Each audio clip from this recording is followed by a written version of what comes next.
অবশেষে গ্রেপ্তার ভুয়া চিকিৎসক তৈরির কারিগর তথা মৌসুমী হাসপাতালের শতাধিকারী ডক্টর জেপি দাস।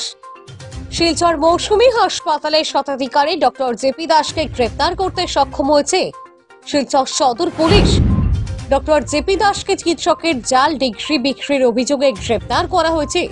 তাকে 4 দিনের পুলিশ হেফাজতে রাখা হয়েছে।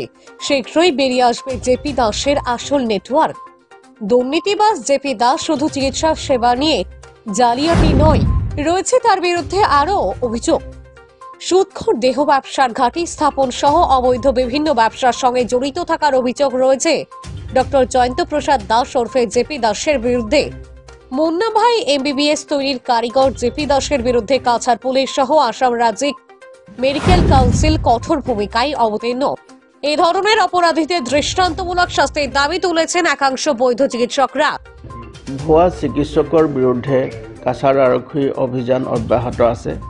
আপোনালোকে জানে যে প্ৰায় 1.5 মাহৰ আগতে আমি এজন ভুৱা চিকিৎসক, তেওঁৰ নাম হ'ল পুলক মালাকাৰ, তেখেতক আমি এৰেষ্ট কৰিছিলোঁ।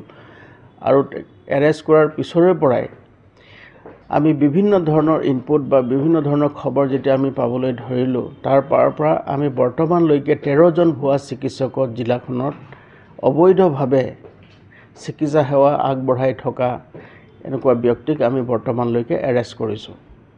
এই 13জন ব্যক্তিক এৰেষ্ট কৰোঁতে আমি বিভিন্ন ধৰণৰ সোধপোছ কৰিছোঁ আৰু দেখা গৈছে যে তেওঁলোকে বিভিন্ন ব্যক্তিগত প্ৰতিষ্ঠানত তেওঁলোকে সেৱা আগবঢ়াই আছিলে। আৰু সেই সময়ছোৱাতে তেওঁলোকৰ বিভিন্ন থকা বা তেওঁলোকৰ বাসগৃহত যেতিয়া আমি অভিযান চলাইছিলোঁ, এই অভিযানৰ কালত বিভিন্ন আপত্তিজনক নথিপত্ৰ আমি লাভ কৰিছিলোঁ। আৰু সেই আপত্তিজনক নথিপত্ৰবিলাক যেতিয়া আমি পৰীক্ষণ কৰোঁ, প্ৰতিজন ভুৱা চিকিৎসকক গ্ৰেপ্তাৰৰ পিছতে আমি দেখিছিলোঁ যে এজন ব্যক্তিৰ হাত আছে, যিজন ব্যক্তিৰ নাম হ'ল ডক্টৰ জেপি দাস। আৰু ডক্টৰ জেপি দাসক তেখেতক যেতিয়া আমি তেওঁক পৰীক্ষণ কৰোঁ, আমি দেখা পাওঁ যে তেখেতো ভাৰতবৰ্ষত কোনো চিকিৎসা সেৱাৰ তেওঁ অধ্যয়ন কৰা নাই। আৰু তেওঁ চুবুৰীয়া ৰাষ্ট্ৰৰ পৰা এখন জিলাৰ পৰা তেওঁ এখন চাৰ্টিফিকেট থকা বুলি তেওঁ ক'ব বিচাৰে। আৰু তেওঁ ইয়াতে এখন অবৈধভাৱে এখন চিকিৎসাৰ এটা অনুষ্ঠান তেওঁ চলাই আছে। তাৰ নাম হ'ল national institute of medical sciences, NIMS, এইটো চলাই আছে।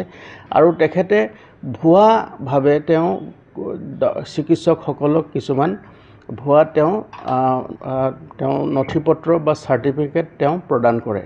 আৰু সেই চাৰ্টিফিকেটৰ ওপৰত ভিত্তি কৰি তেওঁলোকে এই ভুৱা চিকিৎসা চলাই আছিলে। গতিকে আমি গোটেইবিলাক পৰীক্ষণ কৰাৰ পিছত আমি যিজন self style doctor JP Das, তেখেত যোৱাকালি আমি সোধপোছ কৰোঁ। সোধপোছ কৰাৰ পাছত তেওঁক আমি এৰেষ্ট কৰোঁ। আৰু বৰ্তমানলৈকে তেওঁ আমাৰ পুলিচৰ হেফাজতত আছে। তেওঁক অনাৰেবল কোৰ্টত আমি যেতিয়া তেওঁক প্ৰডিউচ কৰোঁ, কোৰ্টে আমাক পুলিচ ৰিমাণ্ডত দিছে। আৰু আমি তেওঁক বৰ্তমান 4 দিন পুলিচ ৰিমাণ্ডত দিছে। আৰু বৰ্তমান তেওঁক আমি অধিক সোধপোছ চলাই আছোঁ। আপোনালোকে জানে যে বিগত দিনতো তেওঁ ইয়াত স্থানীয় অঞ্চলত তেওঁ এটা ৰেষ্টুৰেণ্ট আছে, তেওঁ স্পা আছে। আৰু তাতো কিছু আপত্তিজনক তাত আমি কিছুমান তথ্য লাভ কৰিছিলোঁ আৰু আমি অভিযোগ লাভ কৰিছিলোঁ। সেই অভিযোগ লাভ কৰাৰ ভিত্তিতে আমি সেই ৰেষ্টুৰেণ্টখনো জিলা প্ৰশাসনে বন্ধ কৰি দিছিলে। কিন্তু বৰ্তমান তেওঁ সেইখন চলাই আছে। আৰু আমি বাকী তেওঁলোকৰ তেওঁ যি অবৈধভাৱে যিবিলাক তেওঁ চিকিৎসা সেৱাৰ নামত তেওঁ যিবিলাক ইয়াত ব্যৱসায় চলাই আছে, তাৰ বিৰুদ্ধে আমি আৰু অধিক আমি তদন্ত চলাই আছোঁ। আৰু শীঘ্ৰেই মই ভাবিছোঁ যে আৰু অধিক তথ্য আমি পোহৰ লাভ কৰিম আৰু তেওঁৰ বিৰুদ্ধে কঠোৰতম আইনগত ব্যৱস্থা লোৱাৰ কাৰণে আমি তৎপৰ হৈ থাকিম। কিন্তু এটা কথা প্ৰাৰম্ভিক তদন্তত দেখা গৈছে, তেওঁ বৃহৎ পৰিমাণৰ